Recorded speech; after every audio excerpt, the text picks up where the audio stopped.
Looking back at the past of this disciplines of teaching foreign languages and English in particular, of course, this leads to a different kind of talk and lecture, since it is bound to be, to a good extent, historiographic. It's also, to some extent, autobiographical, looking back at one's own experiences and professional development, and also, of course, conceptual. What is it that emerged in the past? What were the guiding principles of teaching a language, and so forth? Of course, when there's innovation that occurs at some point sooner or later in the development of a discipline and of teaching languages, it's also about continuities. There are certain traditions and trends and developments that emerge slowly, step by step, and that then lead to conceptual innovation. That's what I would like to show today. In that first step, I contextualize a teaching unit from the turn of the century. That's what I call a lesson from the past, a teaching unit rather. And in the third part, I would like to maybe draw conclusions. What are the perspectives that we can identify in this historiographic context, and what are the directions in which we should be going in the future?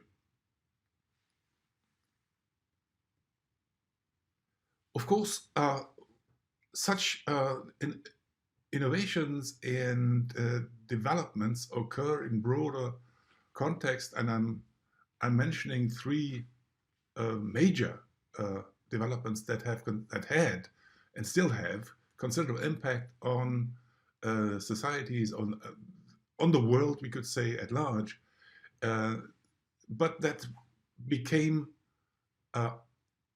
evident as developments that we need to consider and account for in our discipline of teaching foreign language. That's first and foremost all developments that concern globalization of the economies, of technologies, of the media, and of course also of communication and exchange on a global scale, and of course also migration that emerged in the 20th century, and in that sense is beginning to define whole societies, like, for example, the multicultural British society and so forth. And last but not least, digitization.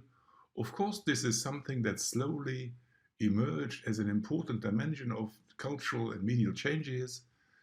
But at the end of the 20th century, it became obvious that digitization was not just a computer in the corner and in the computer lab here or there, but that it was a development that impacted whole societies and cultures, and that pedagogical approaches needed to account for at that early stage too.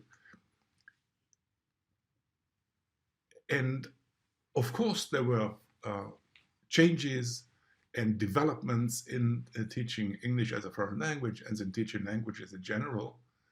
First and foremost, it's the Common European Framework of Reference for Languages that established the principle of outcome orientation, defining standards and descriptors for the abilities that learners should have acquired at the end of a certain curriculum. There are other developments of the conceptual kind. Situated practice emerged as a pedagogical orientation in the late 1980s, one might say, and also that's directly connected to learner orientation. And on a broader scale, it turned out that universities at last understood that teacher education had to be professionalized and had to be established as a discipline in each of the subjects in which teachers studied. So that's an important change to that kind of professionalization. It can be observed that all of these developments corresponded with pedagogical and disciplinary changes, so that we will remember well that in the year 2000, the New London group published their programmatic pedagogy of multiliteracies, designing social futures, they titled it in the subtitle, so that sort of signaling that there were also a lot of political and social implications to that approach. It was an age when it turned out that cultural studies was nothing that remained as a discipline, would remain inside the narrow realm of the academe, but would also concern the whole field of teaching languages and pedagogy in the broader sense, so that cultural studies was introduced into teaching languages, and also intercultural learning. Byram's approach emerged in the late 1980s and the 1990s. And new subdisciplines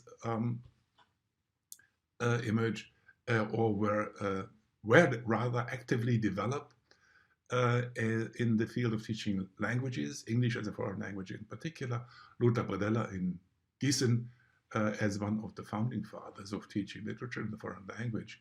And of course, a rather broad strand of development that is now established as a field of task-based teaching and learning, established around the 2000s too, emerging slowly in the late 1980s and 90s.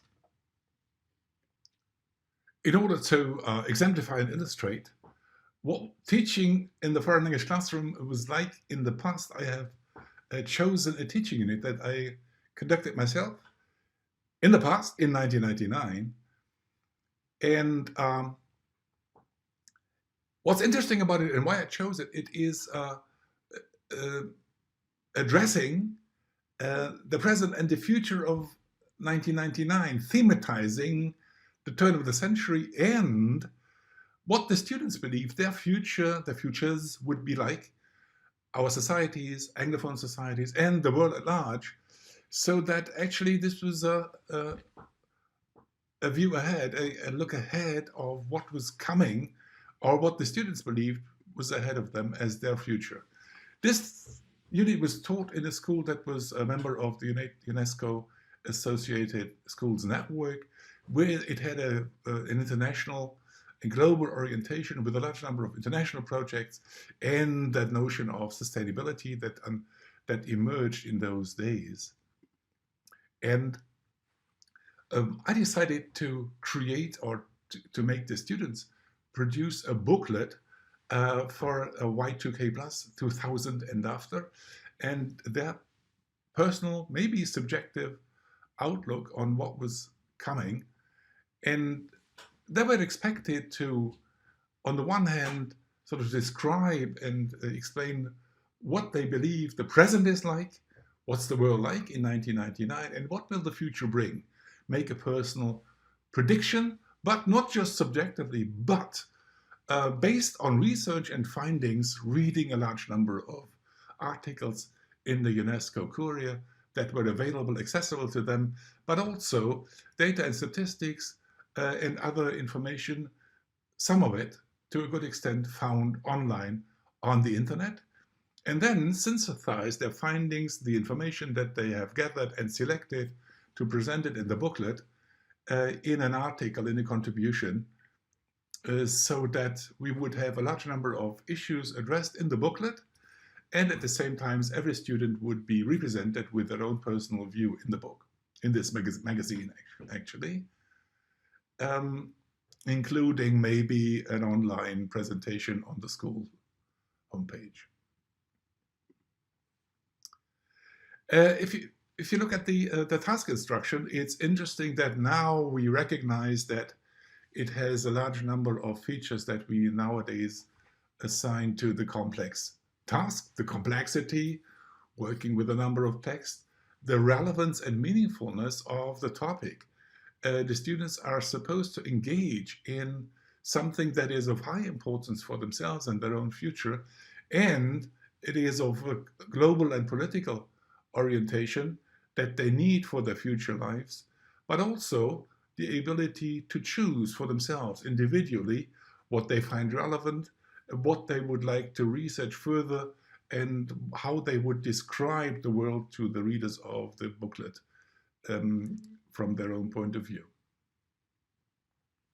Also, the pedagogical features are interesting because this task works with a large number of texts, a multitextual input, not just a single text that they were supposed to read, and requires working in an intertextual manner, interrelating texts, relating statistics and other types of information with the written and printed text and so forth, so that intertextual kind of meaning making is something that occurs here. And also, the students are expected to develop their own position in the larger context of such discourses as selected by them in a process of a largely autonomous kind of work. That would result that also a target product that we now assign to context task, a target product of the journalistic kind in the booklet publication. It's also interesting to see what the topics were that the students selected for themselves for their own individual work. This is a selection only, but as you can see, the AIDS crisis is there that was much more prominent in those days in the media too than it is today. Urbanization, megacities, big cities is a topic that I believe 3 of the students chose to work upon, and biogenetics, something that is still around, something that is of growing importance, and also the role of science, of the sciences in our societies, something that has gained more or a high degree of importance these days, as we all know. Also, it is interesting to see that natural disasters was a topic, and precaution, preventions, and measures that could be taken that are addressed in this contribution, but also the social dimension of our lives in terms of poverty. The perspectives and directions that we find in this teaching unit that can maybe guide us into the future and help us to find directions, whether they're new or not, but emphasize that there are certain principles and also certain concepts that should guide our work in the foreign languages and in the classrooms. This is something that I think we can gain from looking at the past. I would like to mention very few. The first one that I find very important, and also something that we need to develop much further than we have done so far, is a research kind of work in which the students engage. I think it is of growing importance that the students are able to work with information to generate knowledge, new knowledge, that was not or is not available easily. So I would look at research as a competence that we need to develop in the whole field of cultural learning in our language classes, but also beyond, maybe even in other subjects. So that's why we need to develop research methodologies, including fact-checking, counter-checking, identifying sources, quality information, and so forth. So all of this is part of what we need to develop further. And also what I find very important, as teachers, we are in a similar position. We don't have prefabricated knowledge that we bring to classrooms any longer. The changes, the constant transformation of the cultural and the social sort that we are observing urges us as teachers to engage in research ourselves. So why not look at research in our classrooms as a field of collaboration between learners and teachers alike?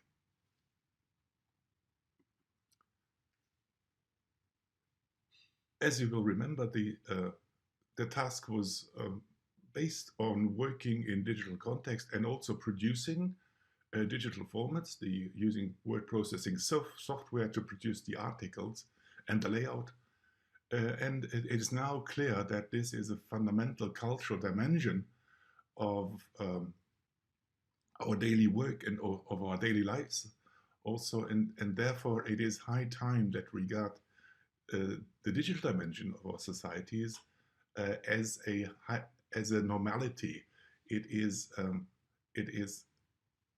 of high impact, is impacting all of our cultural, communicative, and social practices, so that we also need to reflect urgently on how this is mirrored in the curricula and how we develop the students' abilities and the new kinds of knowledge that are now um, prefigured and refigured in digital environments, that we need to integrate this into our curricula and into our classrooms. The multitude of text with which the students were working is also one of the features of a complex task and of an approach that we need to take, because moving around in a number of texts and other artifacts, of course, is also something that the students encounter in their daily lives, in their daily um, communicative exchanges. So that's also something we need to develop, we need to train even, and also how the students could learn to position themselves, to take their stance in the discourse, so that they would position themselves in a multitude of texts that in which they have synthesized their own weighing of the information and their own position. Of course, all of what we've seen, all of the topics, and also the approach of empowering the individual to be able to participate in ongoing discourses of high relevance in all societies, that's of course something that refers us to the political dimension of everything we do in language classrooms and in all domains of cultural learning. We will remember that Byron placed the political dimension of cultural learning at the center of his model of intercultural community competence. um, Political education, he called this. And of course, this is something we need to acknowledge in the whole field of foreign language learning and in the whole field of school education, so that whatever we do, teachers and students alike need to position themselves in cultural and political discourses. And of course, this is one of the directions that we will be taking when our goal, our overall goal, is to empower the students in our classrooms to participate in ongoing discourses. That's it for today. Thank you.